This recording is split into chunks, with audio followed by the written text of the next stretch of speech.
Hi, my name is Dawn Mayat, and this is my digital project for History 111, titled Lifestyles of the Rich and Frankish, about Charlemagne's rule in Europe in the Middle Ages.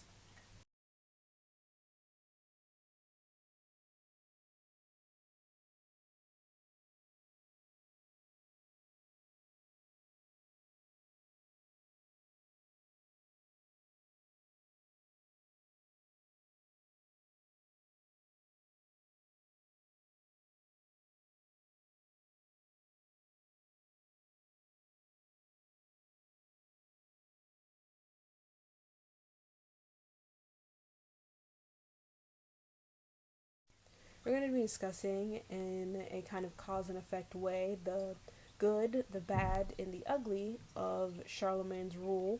There were many long lasting effects of Charlemagne being in power on Europe, some of which were good and some of which were negative. And we're going to be kind of trying to hypothesize whether or not the ends justify the means.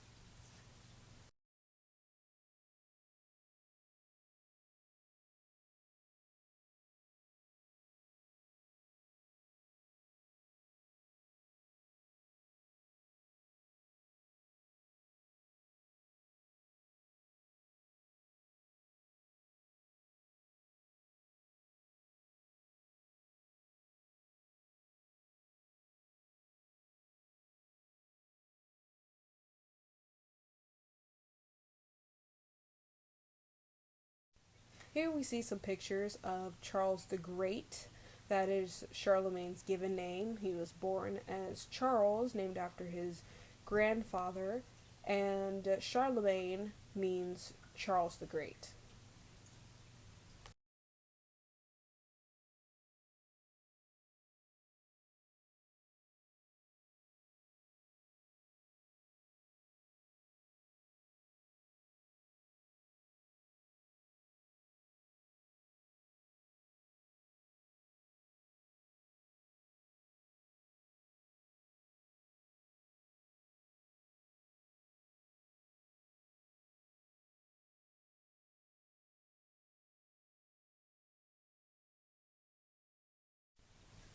Charlemagne is said to have employed some truly horrific methods in an attempt to shape Europe and the world in Rome's image. And throughout much of Charlemagne's life as king and life in power, life as emperor, he was constantly at war. He sieged and waged war often in order to spread the influence of the Franks further and further into Europe.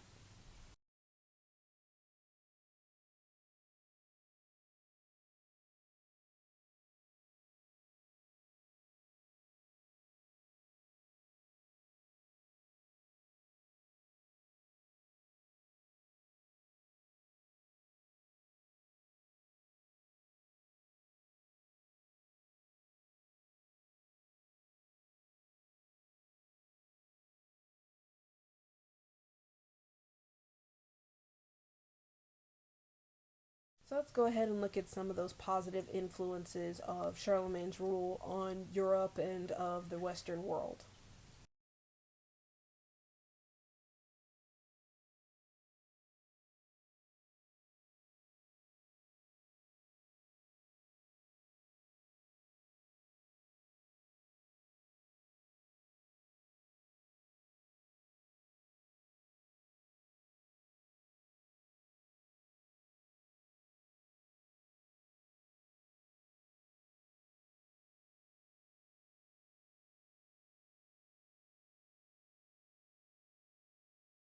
So here we have our first good. Charlemagne, in his role as a zealous defender of Christianity, he gave much money and land to the Christian church and protected the popes.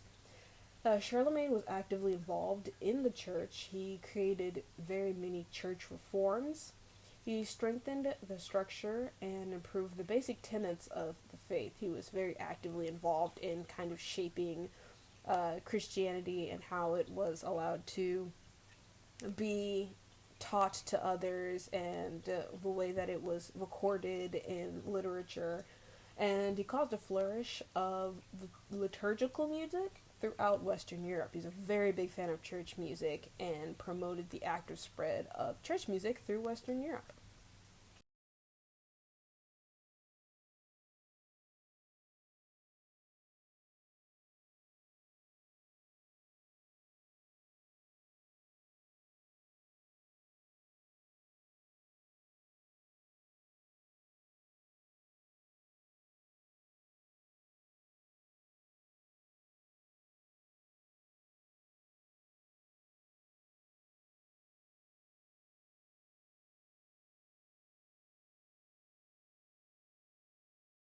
And here we have a picture of Charles the Great in his role as champion of the Christian religion.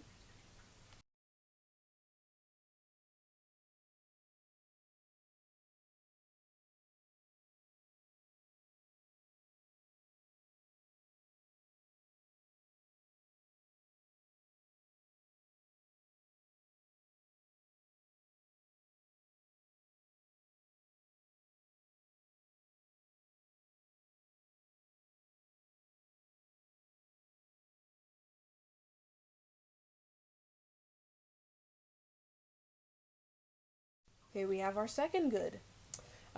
Charlemagne was a very big patron, a very big fan of education, and so he promoted and encouraged education throughout Western Europe and throughout his empire. He encouraged the Carolingian Renaissance, a period of renewed emphasis on scholarship and culture, which had a very big impact on the learnedness of many of his subjects.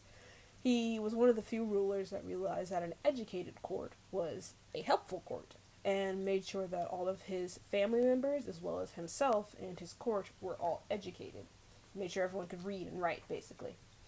Um, he was, during his campaigns, he experienced a lot of different cultures and a lot of different styles of learning, such as the Moors in Spain and the Anglo-Saxons in England.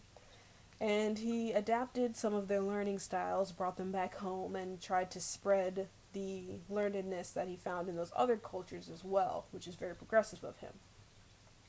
He was also a very big champion of books. He made sure that everyone could read elementary Latin, and that clerics were busy away scribing and transcribing books, which is a very long process, so it required a lot of dedication. Books were very high demand to the point that commoners, if they wanted to read or someone of nobility wanted to read one, they would have to trade something of very high value in order to get a book lent out to them in return.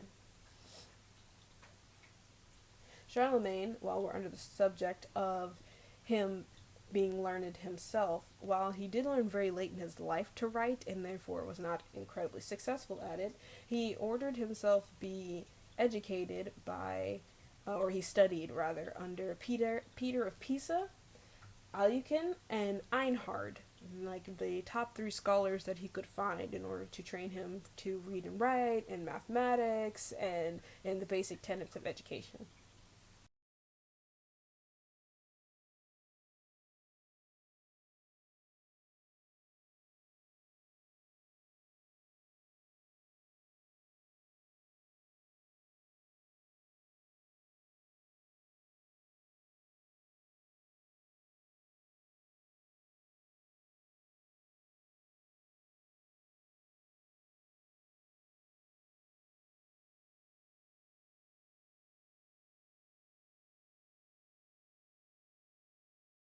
Here are some pictures of some of the holy men, some of the priests and monks that were in charge of scribing these books, that were in charge of the creation of some of these books.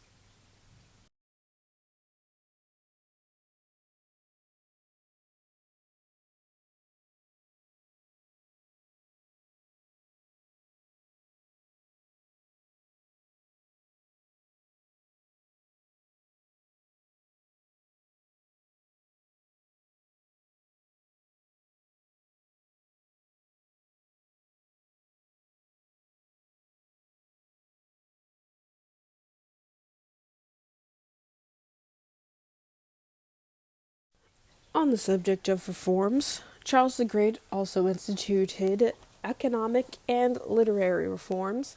He was the driving force and the greatest patron behind the Carolingian minuscule, which was a standardized form of writing that later became the parent of modern European printed alphabets. The Carolingian minuscule was created from the Roman half uncial script and its cursive version combined with Irish and English monastery script. The economic reform was based around the abolished monetary system that they had, the gold sou. They had a gold shortage from a war with the Byzantine that lost them their trade route to Africa, the highest trader of gold. This resulted in a standardized currency being formed that simplified trade and commerce. The denier, which was a silver coin, was replaced the sou, and everyone in the empire, the Holy Roman Empire, would then use the standard singular currency.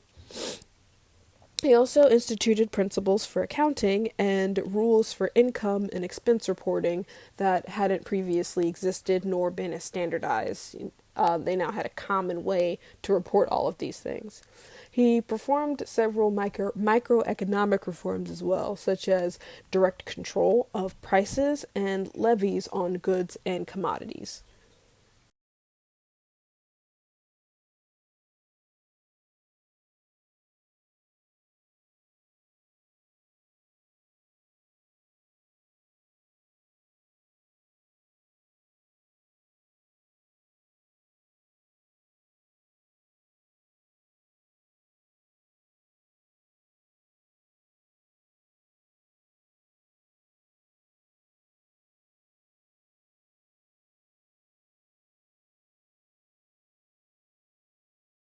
Here you can see the silver denier to the left, the currency that was widely used throughout the empire, the standardized currency created by Charles the Great, and to the right you will see the Carolingian minuscule, some examples of the grandfather of our modern alphabet.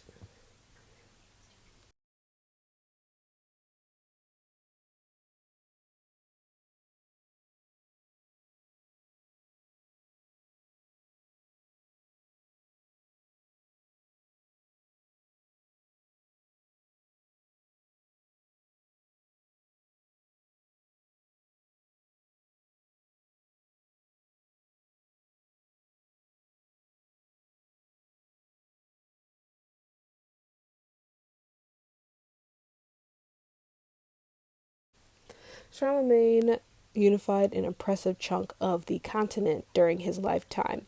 France, Germany, Italy, and the Netherlands all fell under Charlemagne's rule while he was emperor. In order to make this happen, Charlemagne was constantly waging war with other countries, and he instituted his same economic, literary, and religious reforms everywhere that he conquered, which created a kind of common identity from Germany all the way till Spain. He made kind of a unified front under his empire. There is now a Charlemagne Prize in Europe to this day to individuals who foster the idea of European unity.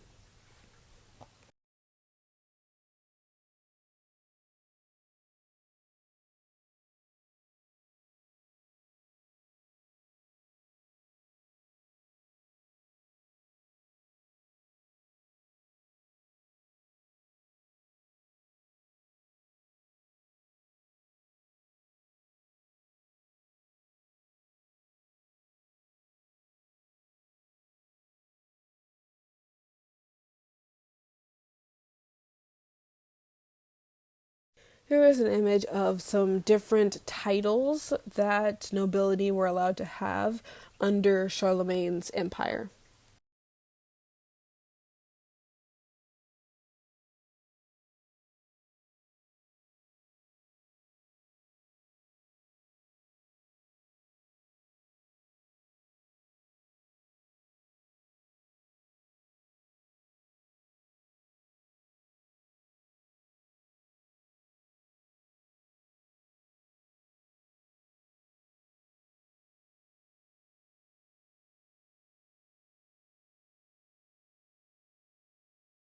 This is an image that captures what the Holy Roman Empire looked like under Charlemagne's rule.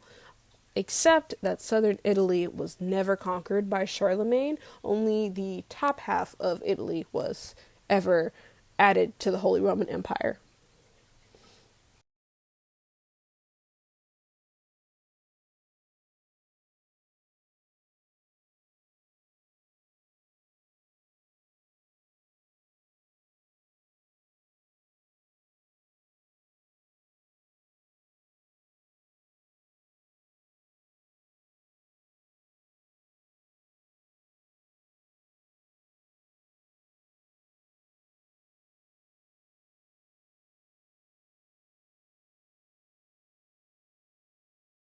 Now we're going to go over some of Charlemagne's more negative influence on Europe, or some of the things that may not have gone as well for him, or had some more branching outcomes that were not exactly positive on European history.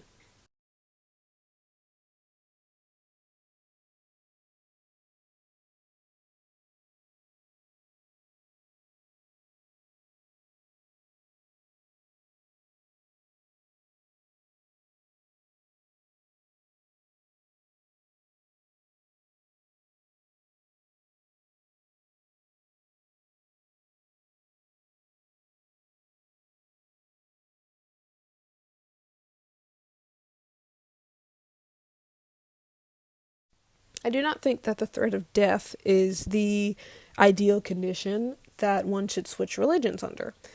Unfortunately, Charles the Great did, and he spread Christianity throughout the land with the fear that if one did not convert and give up their pagan religion, that their homes would be sacked and they would be murdered. Charlemagne undertook draconian measures to compel the acceptance of Christianity by pillaging, breaking truces, taking hostages, and also making sure that all knew that if they did not comply, they would be put to immediate death.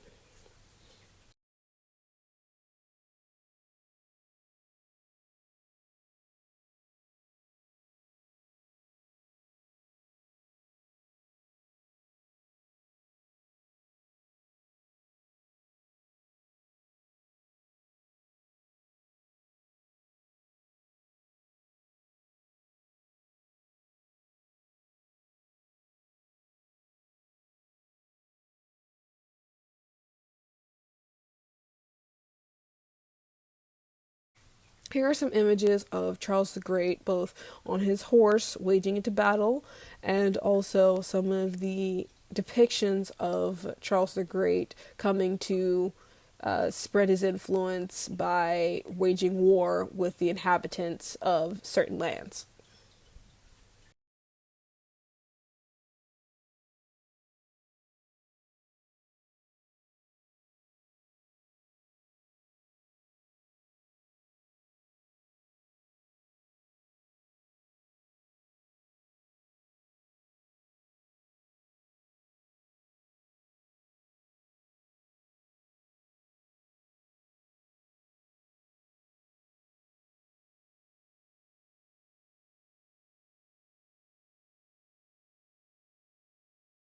While this is not bad in the conventional sense, the Franks underwent years of Roman rule, and then got a leader who began to idolize and emulate the practices of those who used to rule them. The Romans referred to the Franks as barbaric for using spears and throwing axes, hand axes, and the Franks raided the Roman Empire very many times. They are mentioned as enemies of Rome from their time in Gaul very often. These are not two entities that would view each other with friendly terms, or they were not two entities that would want to reflect one another. In fact, the Franks viewed the Romans with distrust, and it is said that Pepin III during the law of 763, or I think it's 764, that they fought against and threw from their shoulders the heavy yoke of the Romans, and from the knowledge gained in baptism, clothed in gold and precious stones, the bodies of the holy martyrs whom the Romans had killed by fire, by the sword, and by wild animals. Needless to say, the Franks, during the time of at least Charlemagne's father and grandfather, did not view the Romans with any great love.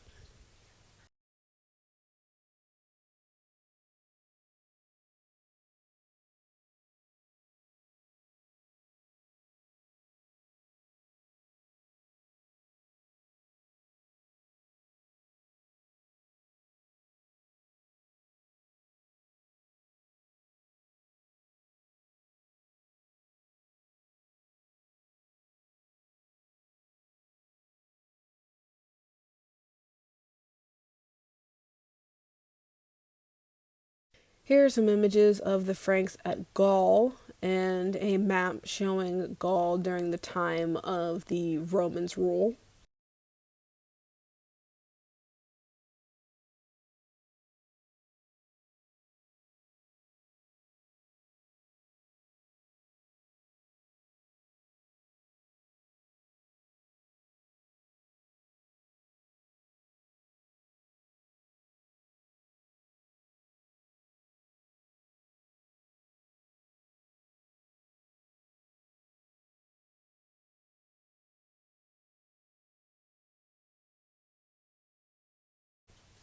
The church, of course, used Charlemagne to spread Christianity throughout Western Europe, but it also appears that Charlemagne used the church as much as they used him.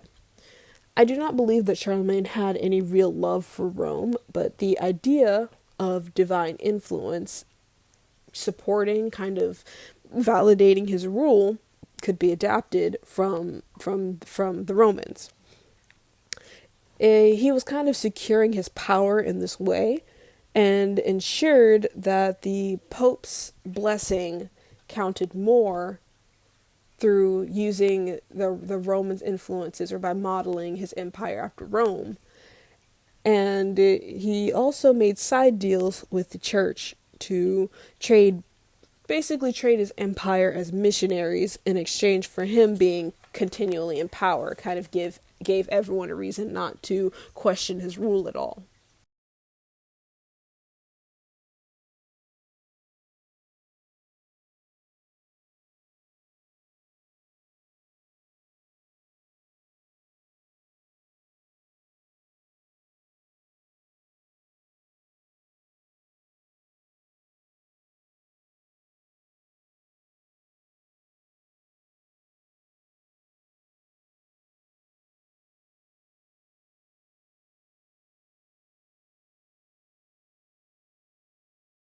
Here's an image of Charlemagne, likely right after his coronation.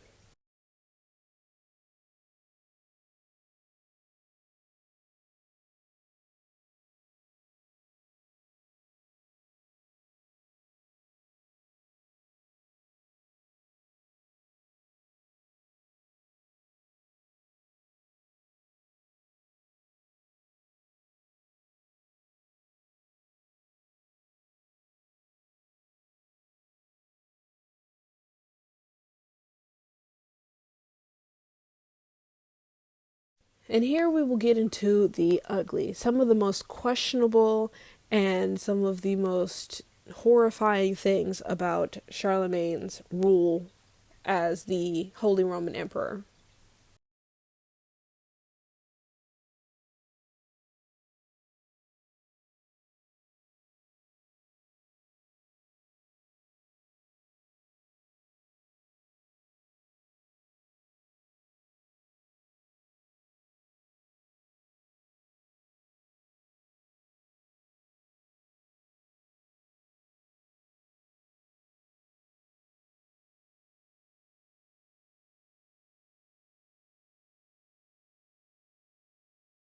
Here we see the extremely complicated version of the Holy Roman Empire under the rule of Charles the Great.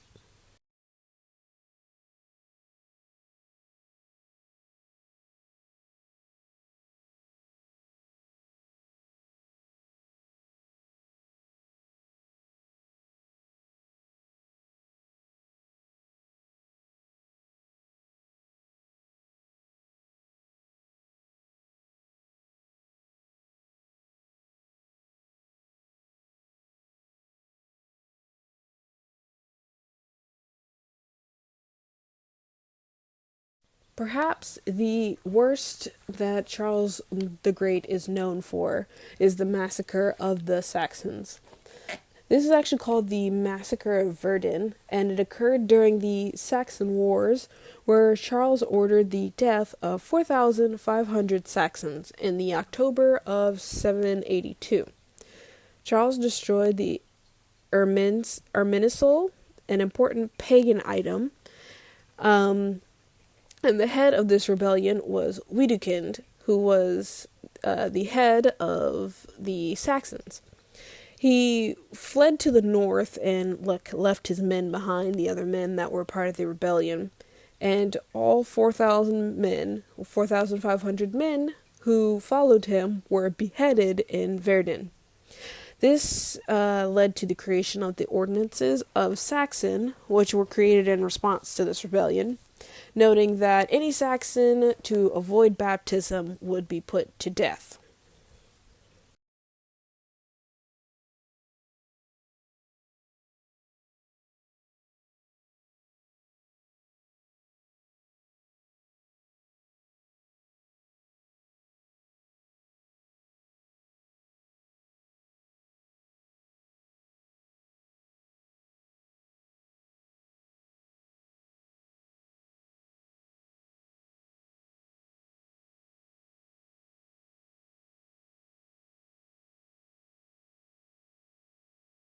Here's a depiction of the massacre of the Saxons.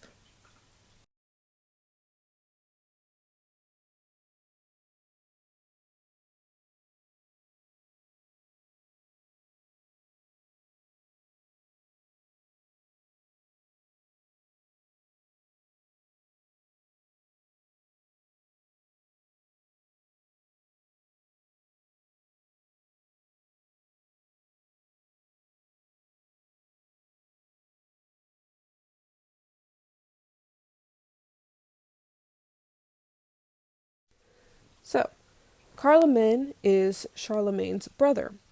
Both received one half of the Frankish kingdom when their father, Pepin the Short, passed away.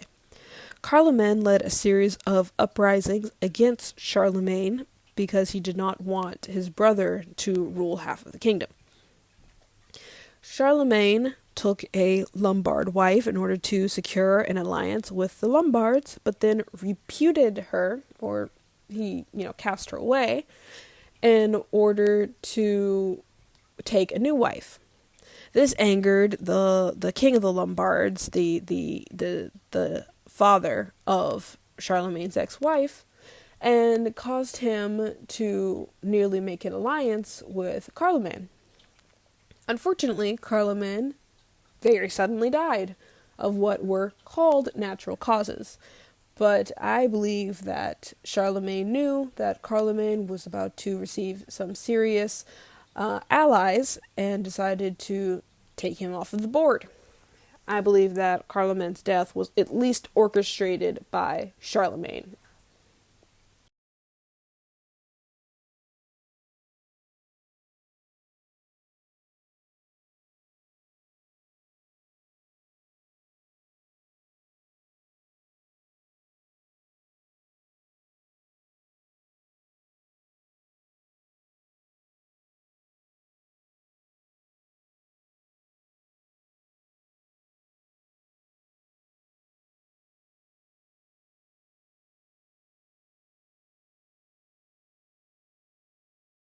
Here's an image to the left of Charlemagne and Carloman, and to the right is an image of what Charlemagne's look like versus Carloman's realm look like. As you can see, it does appear that Carloman's realm looked just a tiny bit bigger than Charlemagne's, which would have been yet another reason to go ahead and take care of Carloman.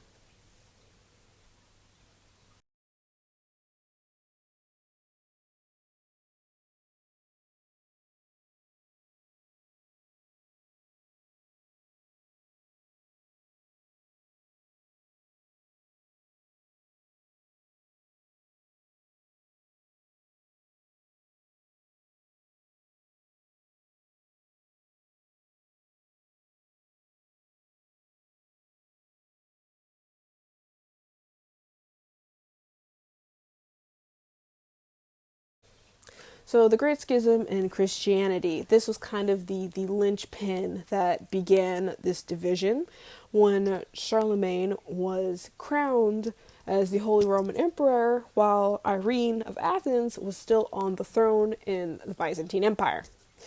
The Eastern Orthodox and the Byzantine and the Roman Catholics of the Holy Roman Empire could not agree over who should be the emperor of the Romans, and this started the fissure that became the split eventually of Christianity into these two large factions. This, of course, is a large problem because the Great Schism led to multiple crusades, wars. There was a lot of deaths that occurred because the Great Schism occurred, which began at this point, at the coronation by Pope Leo III of Charles the Great, of Pope Leo deciding that he had the authority to give the crown of the Romans to whoever he saw fit, rather than sticking with the current empress in deciding that the empress couldn't be a woman, the emperor couldn't be a woman, and splitting the power of the empire.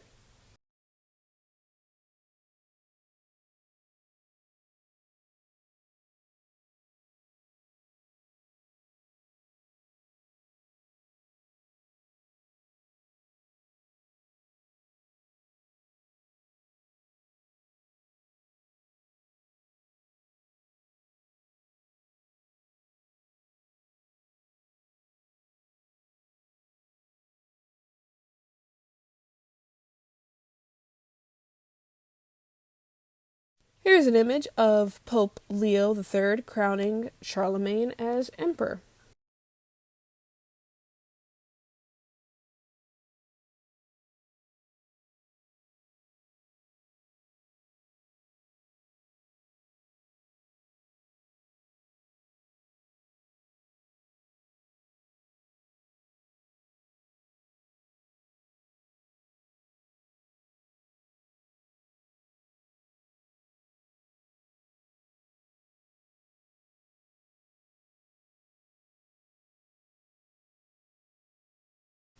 We also have the Avars, who were a group of Asian nomads from Hungary.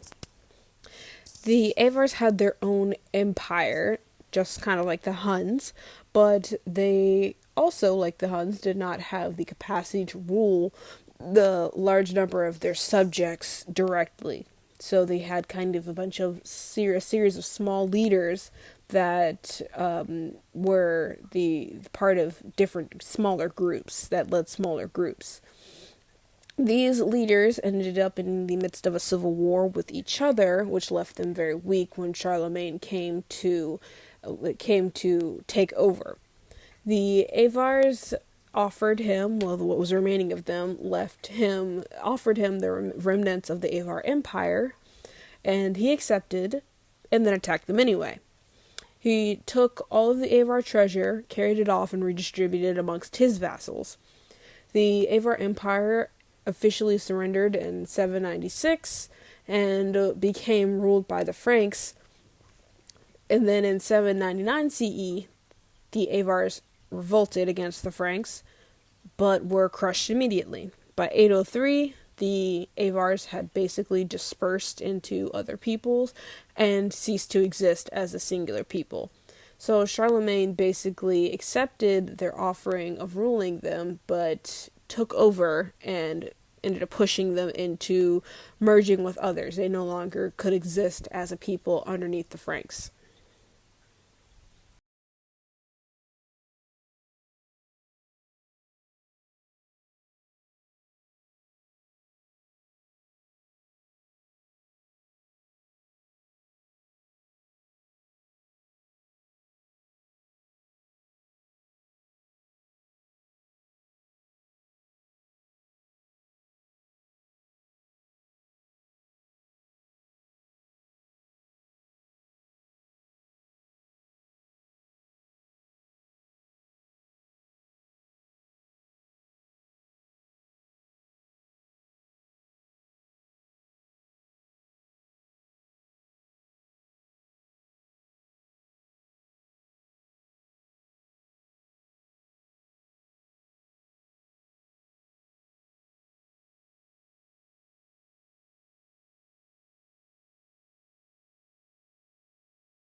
So my conclusion is that, good or bad, we would never have Europe as we know today, the borders we have today, and the distribution of people that we have today, without the unification of Charlemagne's conquest.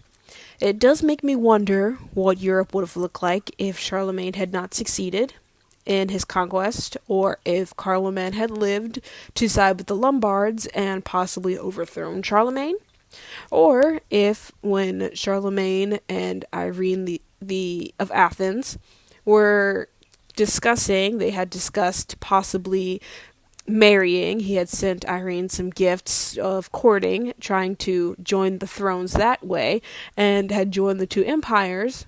It possibly would have prevented the Great Schism from escalating to the complete bisection of Christianity, and how that would have looked like today. Would we still have kind of one uniform section of Christianity, or would the schism would have happened anyway, regardless of the division between the Byzantine and the Roman Empire? Needless to say, Charles the Great is the father of Europe, and without him, we likely would never have had the backings for the European Union, the education, and the currency, or even the writing that we all know today as English.